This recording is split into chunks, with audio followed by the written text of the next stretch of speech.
రాష్ట్రంలో ఉన్నటువంటి పరిస్థితుల మీద నిరంతరాయంగా ఒక పక్క తెలంగాణ రక్షణ సేన, ఇంకొక పక్క ధర్మ సమాజ్ పార్టీ కలిసి అనేక పోరాటాలు చేస్తున్న విషయం మీ అందరికీ తెలిసిందే.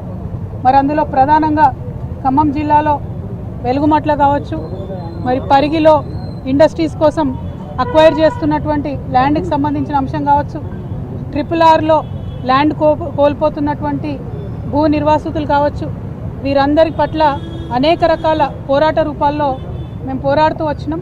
కొన్ని చోట్ల రిజల్ట్ సాధించుకోగలిగినాం.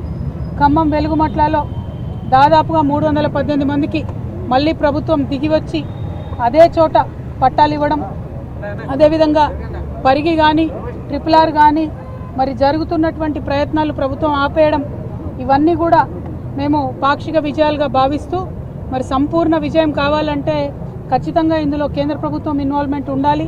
మరి రాష్ట్ర ప్రభుత్వం దగ్గర నుంచి మంచి రిపోర్ట్ తెప్పించుకొని మరి ఏ విధంగా అన్యాయం జరిగిందో తెలుసుకొని న్యాయం చేసే విధంగా మరి గవర్నర్ గారిని కలిసి ఇవాళ వారి మద్దతు కూడగట్టడానికి ఇక్కడికి రావడం జరిగింది.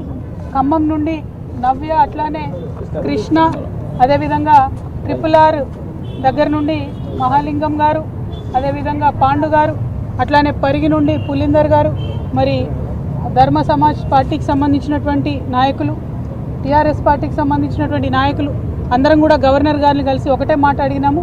ఖచ్చితంగా ఈ భూ నిర్వాసితులందరికీ కూడా న్యాయం జరగాలి. భూమి కోల్పోయినటువంటి రైతు నీళ్లలోంటి బయటపడ్డటువంటి చేప పిల్లలాగా తల్లడిల్తాడు కాబట్టి మరి వారిని ఆదుకునేటటువంటి ప్రయత్నం మనందరం కూడా చేయాలి. యావత్ సమాజం రైతుల పక్షాన, పేద ప్రజల పక్షాన నిలబడాల్సినటువంటి అవసరం ఉందని భావించి గవర్నర్ గారిని కలవడం జరిగింది. వారు చాలా సమయం ఇచ్చి ఈ అంశాలన్నింటినీ కూడా కూలంకుషంగా విన్నారు. మరి వారి వద్ద నుండి పాజిటివ్ రెస్పాన్స్ వస్తుందని, ప్రభుత్వం నుంచి న్యాయం జరుగుతుందని చెప్పి మేము ఆశిస్తూ ఉన్నాం. కొంత సమయం ఇస్తాం, వేచి చూస్తాం. అప్పటికీ న్యాయం జరగకపోతే ప్రజా